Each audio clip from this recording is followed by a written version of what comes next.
All collisions do not lead to a chemical reaction. Only those collisions which have a proper orientation and direction will lead to a chemical reaction. ये आपने kinetics में पढ़ा होगा, chemical kinetics में, और अगर नहीं पढ़ा है तो ये पढ़ोगे। तो यही चीज जो केमिकल काइनेटिक्स में अप्लाई हो रही है ना, यही तुम्हारे नीट प्रिपरेशन में भी अप्लाई होता है कि एक प्रॉपर ओरिएंटेशन और डायरेक्शन होना चाहिए सिलेक्शन को पहुंचने के लिए। तो वो ओरिएंटेशन एंड डायरेक्शन मुझे कौन बताएगा?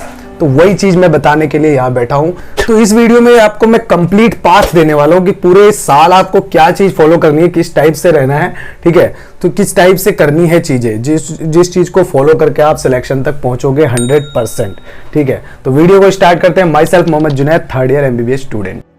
4 चीजें चाहिए जो सिलेक्शन के लिए जरूरी है, ठीक है। सबसे पहले तो तुम्हारा कॉन्सेप्ट, ठीक है। कॉन्सेप्ट के बाद आता है क्वेश्चन प्रैक्टिस, और क्वेश्चन प्रैक्टिस के बाद आता है रिवीजन, एंड रिवीजन के बाद आता है टेस्ट। ये 4 चीजें आपको फॉलो करनी है। कैसे फॉलो करनी है वो मैं बताऊंगा, ठीक है। यही 4 चीजें हैं जो आपको सिलेक्शन दिलाएगी। तो एक एक करके देखते हैं। और भी कई सारी चीजें हैं जो आपको ध्यान में रखनी पड़ेगी पूरे साल।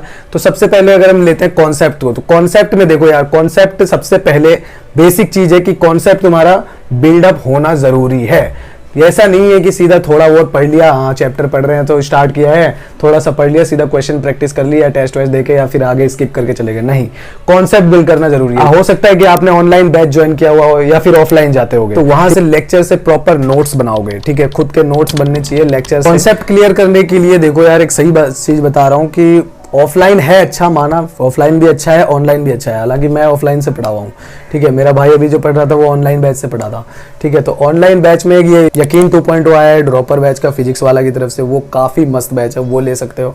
उसमें जो ऑनलाइन लेक्चर्स है ना, उनको अच्छे से सीरियसली लो, लेक्चर्स के प्रॉपर नोट्स बनाओ, ठीक है। खुद के प्रॉपर नोट्स बनने चाहिए, और DPP जो आता है उसको पूरी तरह से बढ़िया से सॉल्व करने की कोशिश करो, और जो डाउट्स आते हैं उनको अच्छे से पूछो, ठीक है। ऐसा नहीं है कि मुझे प्रमोशन मिला हुआ है या फिर कुछ ऐसा, लेकिन PW का जो ये यकीन बैच का लेक्चर है ये सीरियसली बहुत अच्छा है, क्योंकि मेरे भाई ने भी किया है और अभी वो 670 to 680 स्कोर कर रहा है। वो भी लास्ट ईयर यही किया था, ठीक है। तो सही चीज़ है, NCERT ओरिएंटेड चीज़ें पढ़नी है हमको, क्योंकि अब जो नीट का पेपर आता है वो सारा NCERT बेस्ड होता है पेपर, चाहे वो फिजिक्स हो, केमिस्ट्री हो या फिर बायोलॉजी हो। तो NCERT यहाँ पर बिल्कुल मेन कोर है हमारा, ठीक है।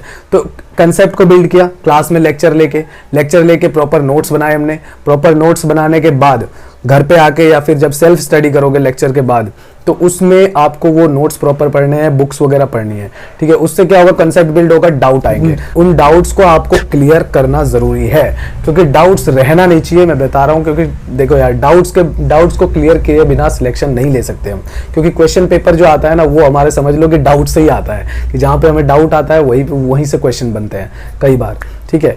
तो मतलब ये इसलिए कह रहा हूँ क्योंकि डाउट्स को क्लियर करना बहुत ज्यादा जरूरी है। डाउट्स जब तक क्लियर नहीं करोगे नहीं होता कंसेप्ट बिल्ड, ठीक है। उसके बाद हमें करने हैं क्वेश्चंस, ठीक है। बहुत सारे क्वेश्चन प्रैक्टिस करने हैं उस टॉपिक के, उस चैप्टर के। तो वो क्वेश्चन प्रैक्टिस करने से पता लग जाएगा कि कंसेप्ट कितना हमारा क्लियर हो चुका है। कैसे पता लगेगा? मान लो आप क्वेश्चन लगा रहे हो 50 क्वेश्चन, 50 में से आपके 20 से ज्यादा तो गलत हो जा रहे हैं। इसका मतलब क्या है? इसका मतलब ये है कि वो कॉन्सेप्ट उतने अच्छे से हमारा नहीं बना है, ठीक है। इस तरह से क्वेश्चन प्रैक्टिस कर लिए बहुत सारे, और सारे मतलब ऐसे नहीं है कि जो मर्जी क्वेश्चन लगा रहे हो। कोचिंग के मटेरियल्स में जो दिया जाता है मॉड्यूल्स में, वो क्वेश्चन अच्छे होते हैं, वो सिलेक्टेड क्वेश्चन होते हैं, ठीक है। अगर आप अच्छी जगह पे कोचिंग ले रहे हो तो सिलेक्टेड क्वेश्चन होते हैं, उन क्वेश्चंस को लगाओ। NCERT के क्वेश्चंस लगाओ, मैं कह रहा हूँ, चाहे फिजिक्स हो या केमिस्ट्री हो या कुछ, वो बायो तो उतना मैटर नहीं करता है NCERT के क्वेश्चन का, क्योंकि बायो में तो पूरी NCERT he line by line important है, वर्ड्स बाय वर्ड इंपॉर्टेंट है।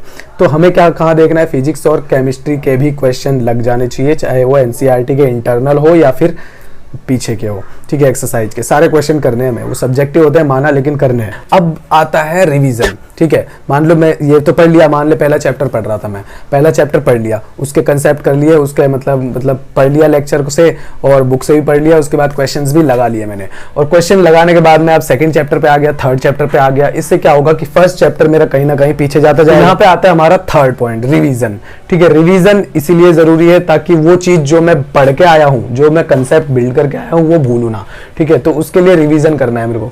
रिवीजन में मैं वापस अपने नोट्स देखूंगा, ठीक है, वापस अपना मतलब जो भी कंसेप्ट जहाँ से पढ़ा था बुक से वो देखूंगा। वीडियो बार बार देखने की जरूरत नहीं होती है, नोट्स इसीलिए बनाते हैं, ठीक है। क्वेश्चन कुछ करके देखूंगा, इस टाइप से मैं रिवीजन कर लूंगा और रिवीजन के बाद में दूंगा टेस्ट। तो यहाँ पर एक वीक 7 डेज का वो बनाओ आप कि 7 डेज के बाद यानी हर वीक मेरे को टेस्ट देना है, चाहे वो आप कोई सा भी डे चुन लो आपके हिसाब से। संडे वैसे बेस्ट रहता है क्योंकि संडे को ही हमारा एग्जाम होने वाला है, ठीक है, तो संडे बेस्ट रहेगा। और टाइमिंग भी संडे की वही 2 से 5 रखो। फिलहाल शुरू में तो स्टार्टिंग में तो आप कुछ भी अपने हिसाब से टाइम रख सकते हो, कोई दिक्कत नहीं है, और अपने हिसाब से डे भी डिसाइड कर सकते हो, लेकिन वीकली टेस्ट देना जरूरी है बहुत ज़्यादा। वीकली टेस्ट दोगे तब आपका पता लगेगा कि इस हफ्ते जो मैंने पढ़ा था वो सच में मेरे दिमाग में कुछ बचा हुआ है या फिर नहीं। और टेस्ट देने से पहले कंप्लीट रिविजन जरूरी है सिलेबस का, ठीक है। ऐसे नहीं कि आप पढ़ते जा रहे हो, टेस्ट आ रहा है, टेस्ट देते जा रहे हो, ऐसे नहीं।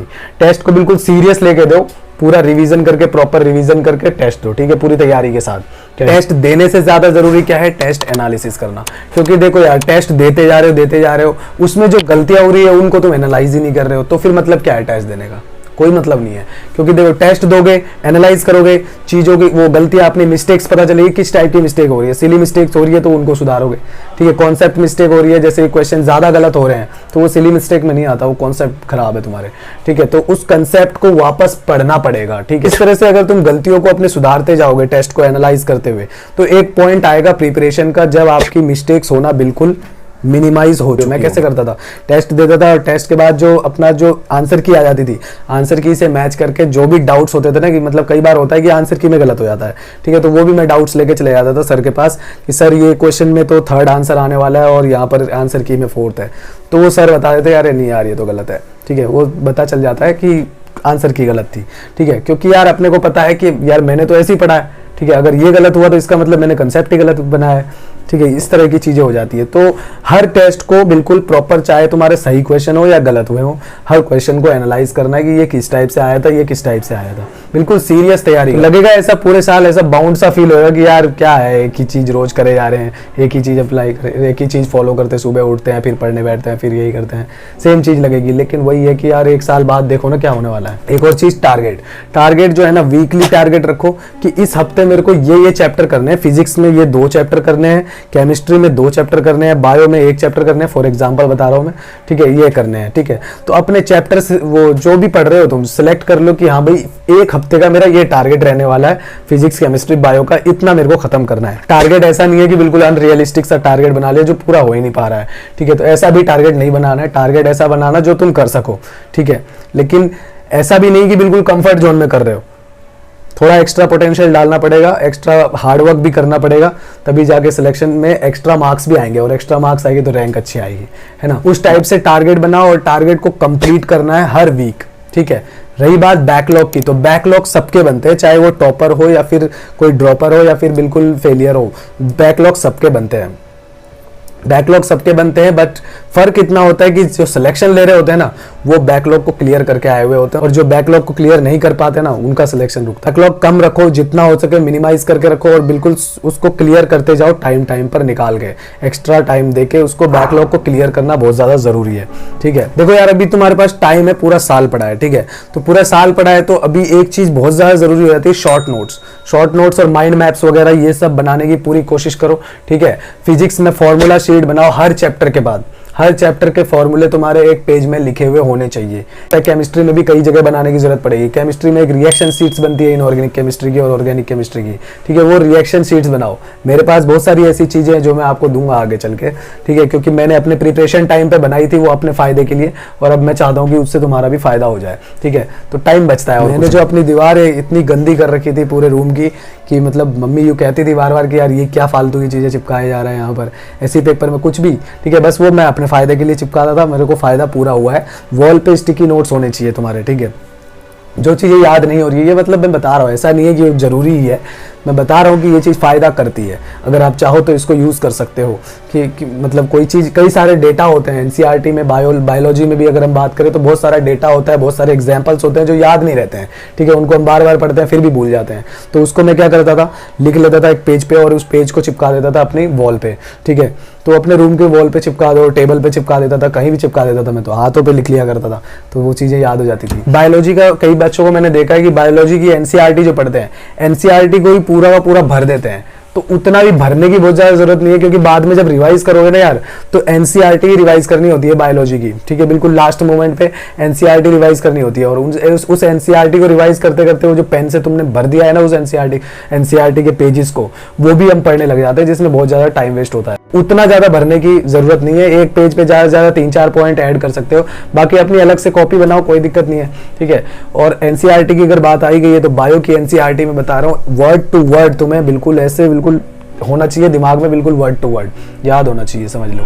मतलब ऐसा नहीं कह रहा कि बिल्कुल रटा हुआ होना चाहिए, कंसेप्ट बिल्ड करना है, क्योंकि अब लाइनों से क्वेश्चन बनाते हैं वो, ठीक है, और बहुत सारे क्वेश्चन होते हैं जो डायरेक्ट आते हैं। तो बायो की एनसीईआरटी में कोई डाउट ही नहीं है कि पूरे line to line word to word आपको आना चाहिए। बाकी बहुत सारे बायो के चैप्टर्स या इनऑर्गेनिक की चीजें हैं जो मेमोराइज करने की, जैसे मॉर्फोलॉजी के एग्जाम्पल्स वगैरह, ठीक है, उन चीजों के लिए मेरे पास ट्रिक्स एंड टिप्स वगैरह है, वो मैं आगे आपको दूंगा। चैनल पे सब्सक्राइब करके रख लेना। वीडियो क्या लाइक वाइक भाड़ में जाए, ठीक है, आपको करना हो तो कर देना। बाकी जो चीजें बताई है ना मैंने, उन चीजों को फॉलो करना है, ठीक है, अगर सच में नीट में सिलेक्शन चाहिए तो, ठीक है, क्योंकि यार ये हर कोई करता है, जो कि आज पहले एस्पिरेंट था और आज एक मेडिकल स्टूडेंट है, तो वो उनसे तुम पूछोगे ना तो उनने सारी चीजें करी हुई है, ठीक है। तो इन चीजों को अच्छे से फॉलो करना, जो चीजें बताई है, बहुत ज्यादा चीज तो नहीं बता दी अनरियलिस्टिक सी, अच्छे से कर लेना बस फॉलो। मिलते हैं अगली वीडियो में, तब तक के लिए बाय बाय।